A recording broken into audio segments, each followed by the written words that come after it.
Bonjour à toutes et à tous, bienvenue sur Espoir et Dignité TV. Aujourd'hui, nous avons l'honneur et le plaisir de recevoir une femme engagée, une militante de terrain, une voix libre, Saliha Mamouni. Saliha a participé à l'initiative internationale civile de grande ampleur, la marche vers Gaza, une action pacifique de solidarité envers la population palestinienne.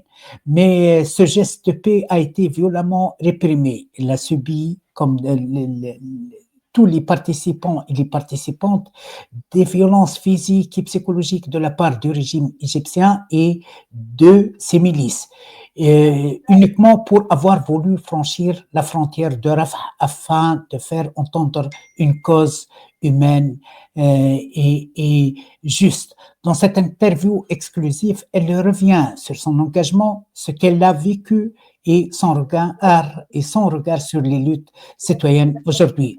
Merci infiniment, Saliha, d'avoir accepté notre invitation. Merci à toi, vraiment. Merci à toi. Merci beaucoup. Il faut arrêter de se taire et j'invite toutes les personnes qui ont marché, qui ont vécu tout ça à parler. Merci beaucoup. Saliha, comment vous avez commencé votre parcours d'engagement pour la cause palestinienne et pour la population palestinienne à Gaza surtout? Oh là là, moi j'ai un papa qui était vu comme un terroriste à l'époque, un papa algérien qui a été condamné par la France à Bordeaux, condamné à mort, et qui a été libéré quand il y a eu l'indépendance. Donc j'ai toujours baigné dans les manifestations, l'injustice, dans le combat de mon papa, et j'ai suivi il y a plus de 40 ans ce combat.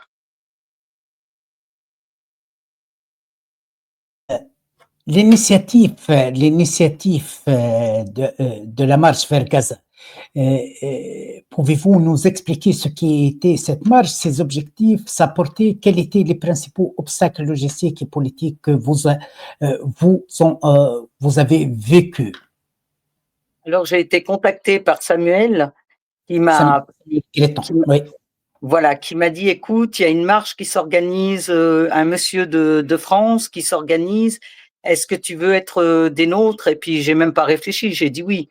Il y avait pas de questions à avoir ou il y avait pas de réflexion à avoir. Il faut savoir que le peuple palestinien, nous, on a commencé il y a 2 mois, qu'il y a 2 mois, on savait tous ce qui s'y passait. C'était un génocide.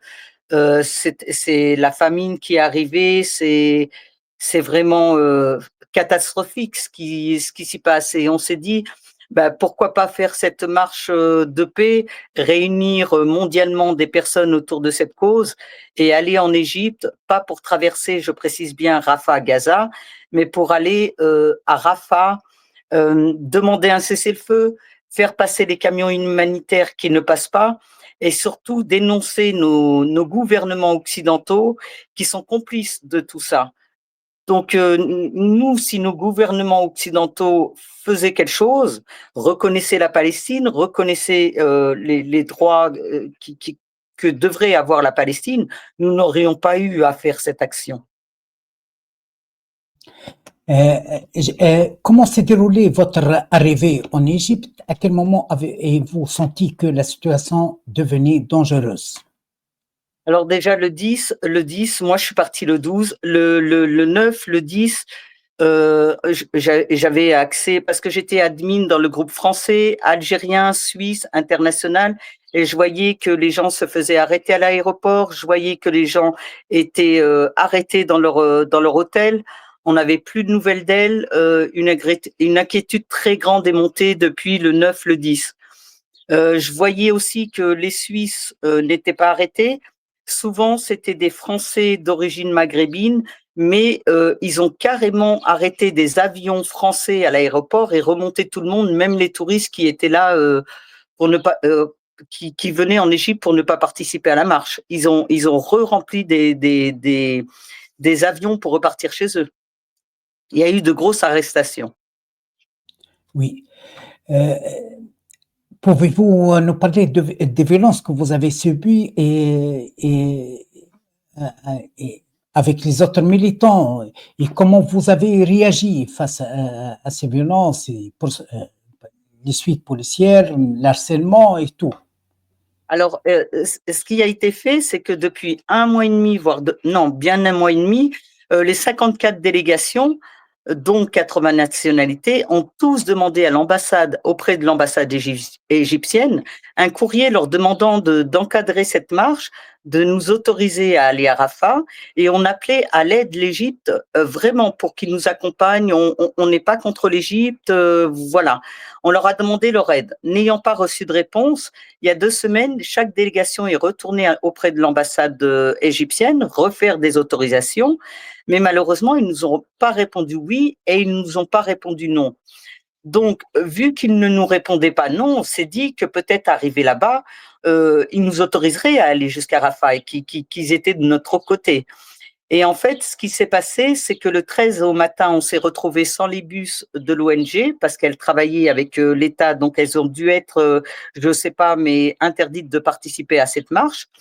Et nous avons été arrêtés, on a pris des taxis, nous avons pour certains été arrêtés au premier checkpoint, d'autres au deuxième checkpoint.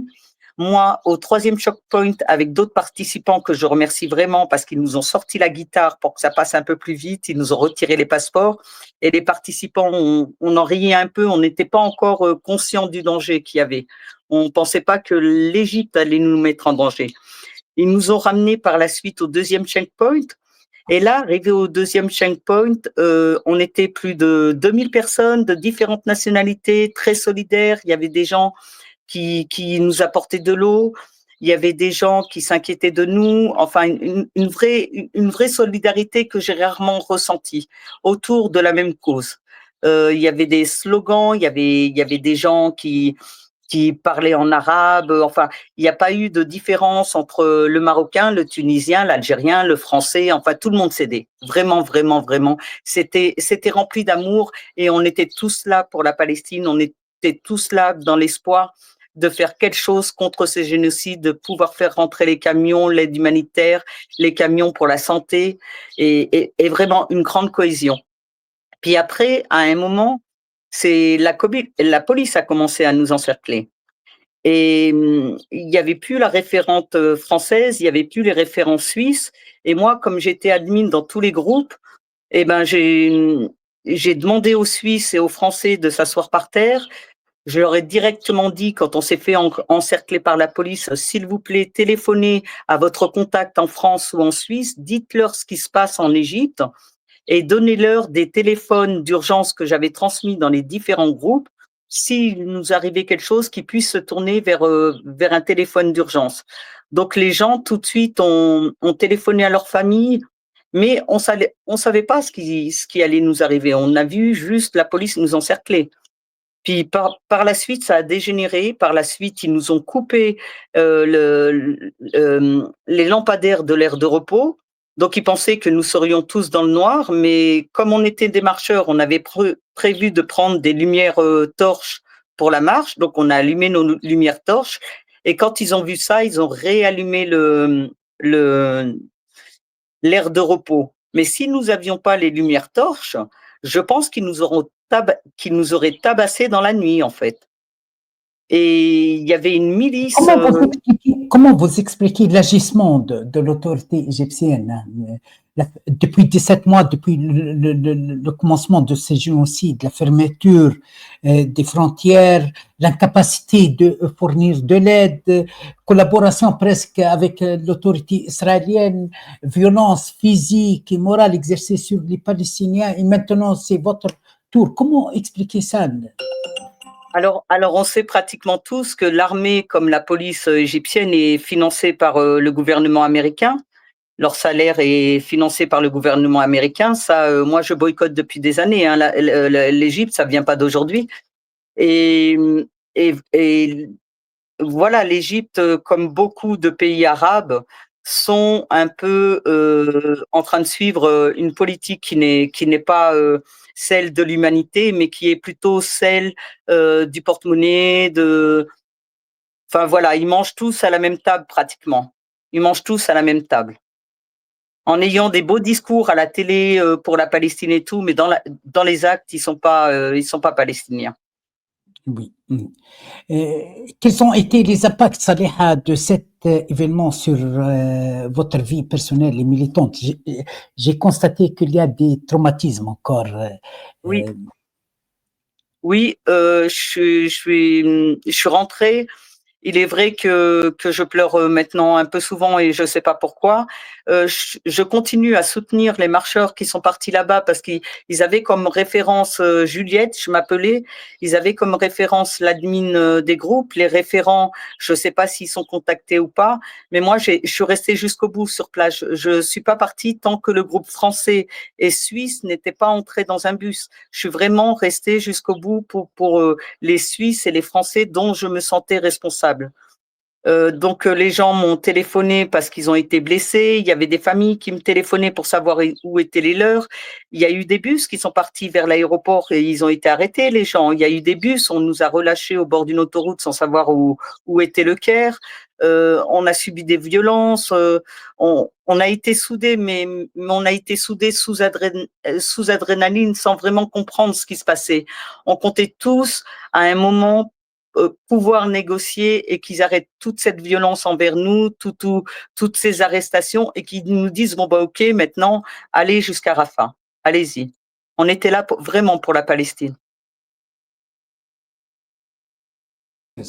quel regard portez-vous sur la situation actuelle à Gaza et sur la solidarité internationale avec la population palestinienne? Alors, j'aimerais quand même préciser quelque chose d'avant. On cherche Oui, encore des personnes, hein. Vraiment, on oui. cherche encore des personnes.